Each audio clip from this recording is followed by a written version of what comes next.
आरोप रोहित पवार यांनी केला आहे। तसंच सनदी अधिकारी राधेश्याम मोपलवार यांच्या कुटुंबियांची या प्रकल्पामुळे मोठी आर्थिक समृद्धी झाल्याचा आरोपही त्यांनी केला। यामुळे एकच खळबळ उडाली।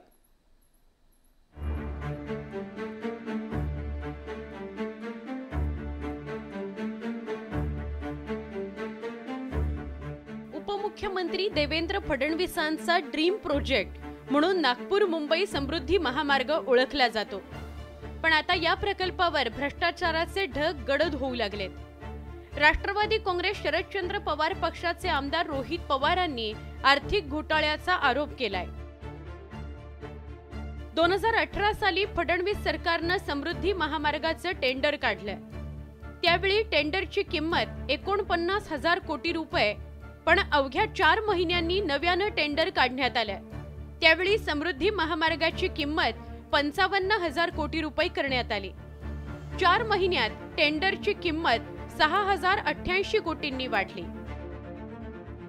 या वाढीव किमतीवर रोहित पवारांनी सवाल उपस्थित केला। 2018ला त्यावेळेचे मुख्यमंत्री त्यांना कारवाई सुरू केली असली तरी 6 महिन्यातच त्यांना फार मोठी जबाबदारी दिली। त्याच्याच बरोबर शिंदे साहेबांनी सुद्धा त्यांची जी खास वॉर रूम आहे ते अधिकारी रिटायर होऊन सुद्धा त्यांना एक्सटेन्शन देऊन त्या वॉर रूमचे ते प्रमुख त्या ठिकाणी बनले। आता जे काय आकडेवारी आणि जे कागदपत्र माझ्याकडे आहेत ते मी तुम्हालाही देईल, त्याच्याच बरोबर इतरही सर्व खात्यांना त्या ठिकाणी मी देईल। त्याच्या अनुसार त्यांची मालमत्ता भारतात आणि भारताच्या बाहेर ही 3,000 कोटी रुपयाची आहे। 2018ला समृद्धी महामार्गाचं टेंडर हे काढण्यात आलं, ज्याची किंमत ही 49,000 कोटी होती। 4 महिन्यातच रिटेंडर काढण्यात आलं, त्याच्यामध्ये मान्यता घेण्यात आली वाढीसाठी आणि ते टेंडर 55,000 कोटीच्या आसपास गेलं, म्हणजे 6,000 कोटीपेक्षा जास्त। त्यामुळे समृद्धी ही सामान्य लोकांची झाली का अधिकारी नेत्यांची झाली याच्यावरून काही प्रमाणात आपल्याला कळतं। समृद्धी महामार्गाच्या कामात राधेश्याम मोपलवार यांच्या कुटुंबातील व्यक्तींना हजारो कोटींचा आर्थिक लाभ झाल्याचा आरोप रोहित पवारांनी केलाय। 2018 साली राज्य सरकारने समृद्धी महामार्गाच्या पॅकेज 11चं काम गायत्री प्रोजेक्ट कंपनीला दिलं होतं। त्यावेळी त्याची किंमत 1,900 कोटी रुपये इतकी होती।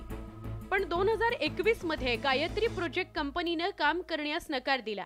त्यानंतर हे काम हुजूर मल्टी प्रोजेक्ट कंपनीला देण्यात आलं। त्यावेळी या कामाची रक्कम 800 कोटींनी वाढवण्यात आली होती। विशेष म्हणजे हुजूर मल्टी प्रोजेक्ट मध्ये राधेश्याम मोपलवारांची मुलगी तन्वी मोपलवार यांचे 23 लाख शेअर्स आहेत। तर मेलोरा इन्फ्रा कंपनीचे 4,58,000 शेअर्स हुजूर मल्टी प्रोजेक्ट मध्ये आहेत। मेलोरा इन्फ्रा कंपनी ही तन्वी मोपलवार यांच्या मालकीची आहे। जमीन कुणी घेतली कुणी विकली याच्या खोलामध्ये जात नाही, तो विषय थोडासा वेगळा। एक उदाहरण देतो, पॅकेज क्रमांक 11 2018 मध्ये गायत्री प्रोजेक्टला काम दिलं गेलं 1900 कोटीला। 21ला गायत्री प्रोजेक्टने सांगितलं हे काम मला करता येणार नाही। हेच काम हुजूर मल्टी प्रोजेक्टला देण्यात आलं, कामाची रक्कम 800 कोटींनी वाढवण्यात आली। आता 800 कोटीली ही किंमत का वाढवण्यात आली याचा अभ्यास जर आपण केला तर हुजूर ही कंपनी कोणाची हे खोलात जाऊन आपल्याला बघावं लागेल। हुजूरमध्ये 1,52 लाख शेअर आहेत, त्यापैकी 23 लाख शेअर या अधिकाऱ्याच्या कुटुंबाचे आहेत, ज्याच्यामध्ये तन्वी मोपलवार ही एक व्यक्ती आहे, ही त्यांची मुलगी आहे, 3,98,00,000 shares. Sadanand Patil 23,645 shares. Melora infra 4,58,000 shares. आता मेलोरा इन्फ्रा कोणाची तर तन्वी मोपलवाराची। आता ह्याच्यामध्ये आपण जर बघितलं तर टोटल रक्कम ज्याचे डॉक्युमेंट इथं आहेत तर ते 3,000 कोटीच्या आसपास जाते। सत्ताधाऱ्यांनी रोहित पवारांच्या आरोपाचं खंडन केलंय। काय झालेलं आहे, काही लोकांना रोज उठून काही ना काही आरोप करायची सवय लागलेली आहे। समृद्धी महामार्ग चालू कधी झाला, संपला कधी, मधल्या काळात ते झोपलेले होते का? 2.5 वर्ष सरकारमध्ये पण होते, परंतु रोज आरोप करायचे आणि लोकांना बदनाम करायचा हा यांना उद्योग झालेला आहे। खरे तर राज्यात सत्ता कुणाचीही असो, राधेश्याम मोपलवार हे कायम सत्ताधाऱ्यांच्या मर्जीत राहिले। विशेष म्हणजे निवृत्तीनंतर त्यांना 1-2 नव्हे तर तब्बल 7 वेळा सेवेत मुदतवाढ मिळाली होती। यावरून त्यांचं राजकीय नेत्यांकडे किती वजन आहे याचा तुम्हाला अंदाज आला असेल। आता रोहित पवारांनी त्यांच्यावर भ्रष्टाचाराचे आरोप केले असले तरी खरंच या प्रकरणी चौकशी होणार का हा खरा प्रश्न आहे।